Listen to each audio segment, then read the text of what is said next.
Okay, तो आज के लेक्चर के अंदर हम पढ़ने वाले हैं कि एंकर टैग क्या होता है। क्लियर? तो एंकर आप लोगों ने पहले ही पढ़ा था कि HTML क्या है, हाइपरटेक्स्ट मार्कअप लैंग्वेज है। क्या है? हाइपरटेक्स्ट मार्कअप लैंग्वेज है।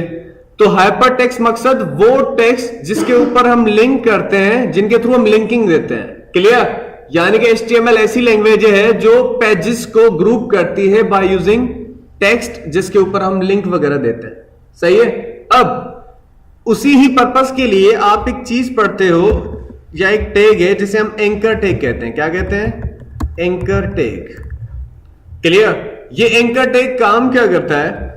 ये एंकर टैग आप लिखते हो ए हाइपर रेफरेंस, HREF। H का मकसद है हाइपर, REF का मकसद है reference. Clear? Hyper means to jump through reference.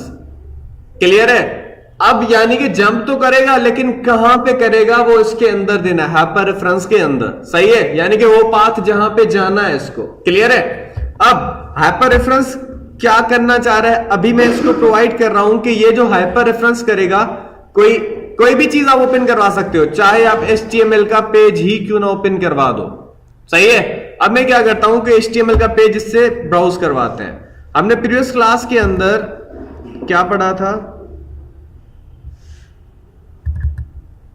हमने प्रीवियस क्लास के अंदर पढ़ा था बेसिक टेक्स्ट टेबल पढ़ा था।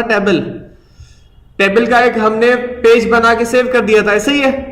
मैं क्या करता हूं, उस पेज की लिंक दे देता हूं यहां पे। सही है? और मैं सेव करवा देता हूं वहीं पे। डन।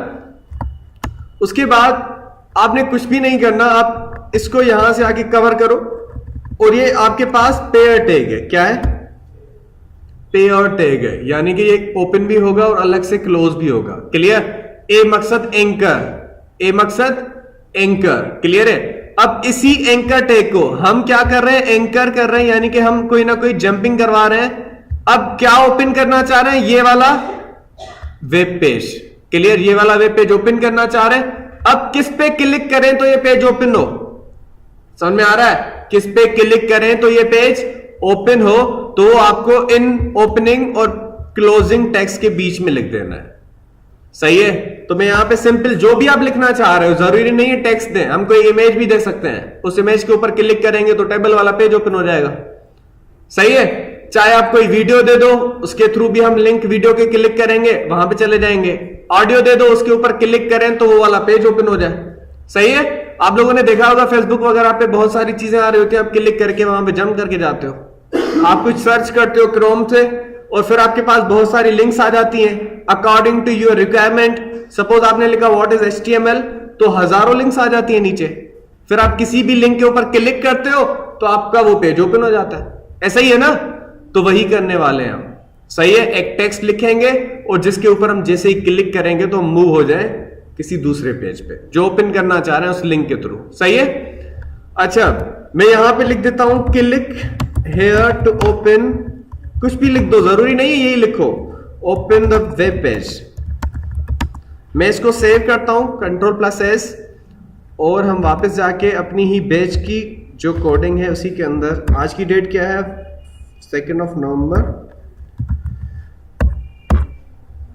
ठीक है, मैं इसको सेव कर देता हूं एंकर के नाम से। चले रन करते हैं, F12 लगा दें, शो हो जाएगा। ये शो हो रहा है, एक टेक्स्ट शो हो रहा है। क्या शो हो रहा है? एक सिंपल सा टेक्स्ट। अब मैं उस टेक्स्ट के ऊपर जैसे क्लिक करूंगा तो मैं मूव हो जाऊंगा, या मेरा जो पेज है वो कौन सा ओपन करना चाह रहा हूं मैं? वो टेबल वाला पेज जो हमने प्रीवियस क्लास के अंदर बनाया था। मैं जैसे क्लिक करूंगा देखिएगा एक दूसरा पेज ओपन हो गया ओपन। आप यहां से आके बैक जा सकते हो, देखें वहां पे। क्लियर? मैं यहां से आके फिर से क्लिक करूंगा तो वो पेज ओपन हो जाएगा। अब अभी तो मैंने कोई पेज ओपन किया है, मैं कोई इमेज भी ओपन कर सकता हूं, कोई वीडियो भी ओपन कर सकता हूं, कोई ऑडियो भी ओपन कर सकता हूं, आपकी जो मर्जी हो आप ओपन कर सकते हो। क्लियर? अब जरूरी नहीं है कि आप सिर्फ कोई वेब पेज ही ओपन करो, कोई वीडियो ऑडियो जो भी क्लिक करना, यानी कि टेक्स्ट के ऊपर क्लिक करें तो कोई चीज चल जाए। क्लियर? अब एक दूसरी बात कि देखो आपके पास ये जो ओपन हो रहा है उसी टैब में ओपन हो रहा है, उसी टैब में। हम चाहते हैं न्यू टैब में ओपन हो जाए। यहां पे देखो एक ही टैब है ना, मैं वापस जाता हूं, फिर से क्लिक कर रहा हूं, देखो उसी टैब में ओपन हो रहा है। लेकिन मैं चाहता हूं जैसे क्लिक करूं तो वो न्यू टैब में आ जाए, यहां पे ऐसे। समझ में आ रहा है? क्लियर? तो ये करने के लिए हम इसी एंकर टैग के अंदर एक एट्रीब्यूट डिफाइन करते हैं, टारगेट। कौन सी एट्रीब्यूट? टारगेट। तो यहां पे आप लिखेंगे टारगेट, ठीक है। अब टारगेट कौन सा, अगर ब्लैंक देंगे या पेरेंट देंगे, सेलेफ देंगे, टॉप या न्यू। तो अगर मैं ब्लैंक देता हूं तो इससे क्या होगा, आप सेव करके इसको रन करें। मैं वापस आता हूं और इसको रिफ्रेश करके क्लिक करता हूं, देखिए अब न्यू टैब में ओपन हो रहा है। वो लिंक इसी टैब में है, लेकिन मैं इस पे जैसे क्लिक करूंगा न्यू टैब में ओपन करके आपको वो पेज ओपन करके दे देगा। समझ में आया? क्लियर है सबको? तो टारगेट एट्रीब्यूट काम क्या करती है कि आपका वो जो वेब पेज एक ही टैब में ओपन हो रहा था उसको हम न्यू टैब में ओपन करेंगे। क्लियर है? और इसके अलावा दूसरी चीजें भी हैं, एक दूसरे भी हैं इसके टारगेट जो आप ट्राई कर सकते हो। एक न्यू है, ठीक है, पेरेंट है, सेल्फ है। इनमें से बहुत सारों के एक ही पर्पज है और एक दो के अलग से हैं। अगर आप सेल्फ सेल्फ करते हो, सेल्फ से क्या होगा कि वो उसी टैब में ओपन कर देगा। ठीक है, मैं यहां पे आता हूं, क्लिक करता हूं। अच्छा जस्ट अ मिनट, वो सेल्फ हमने लिखा सही नहीं है। ठीक है, ये ऐसे लिखेंगे स्मॉल में, क्लिक करते हैं, देखेंगे उसी टैब में ओपन कर रहा है ना सेल्फ।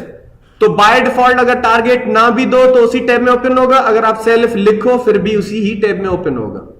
क्लियर? और एक दूसरी एट्रीब्यूट है आपके पास टारगेट के अंदर, वैल्यू है वो, सही है, वो है आपकी सपोज न्यू है। क्या है? न्यू। सेव करके आप रन कर दें, क्लिक कर दें, तो देखें न्यू भी वही काम कर रहा है, दूसरी टैब में ओपन करके दे रहा है। सही है? न्यू और ब्लैंक का एक ही काम है, पेरेंट का भी अलग से होगा और आपके पास सेल्फ का वही काम है जो उसी टैब में ओपन करके दे रहा है। क्लियर है? आप खुद ट्राई करके देख लीजिएगा कौन सा टारगेट कौन सा काम कर रहा है। क्लियर है? तो ये था आपके पास एंकर टैग जो हम यूज करते हैं to move another page और अदर वीडियो, ऑडियो, इमेज, जो भी ओपन करना चाह रहे हो। अभी मैंने सिर्फ वेब पेज ओपन किया है ना, मैं यहां से क्या करता हूं कि मैं जैसे क्लिक करूं एक इमेज ओपन हो जाए। क्या ओपन हो जाए? इमेज। तो मैं यहां से आके इमेज ओपन करवाता हूं इससे। ये इमेज है ना मेरे पास, ये इमेज ओके करते हैं, सेव करते हैं और यहां से मैं वापस जाता हूं, रिफ्रेश करते हैं और क्लिक करता हूं, तो देखिए इमेज ओपन हो रही है। सही है? तो जरूरी नहीं है वेब पेज ओपन करें, आप कोई इमेज, कोई ऑडियो, कोई वीडियो, वो भी पढ़ने वाले हैं, वीडियो और ऑडियो कैसे इंसर्ट करते हैं। क्लियर है? HTML5 के टैग हैं ऑडियो वीडियो। क्लियर? अब तो आज का लेक्चर यहीं तक था, फिर हम कोई दूसरा टैग पढ़ते हैं। ओके।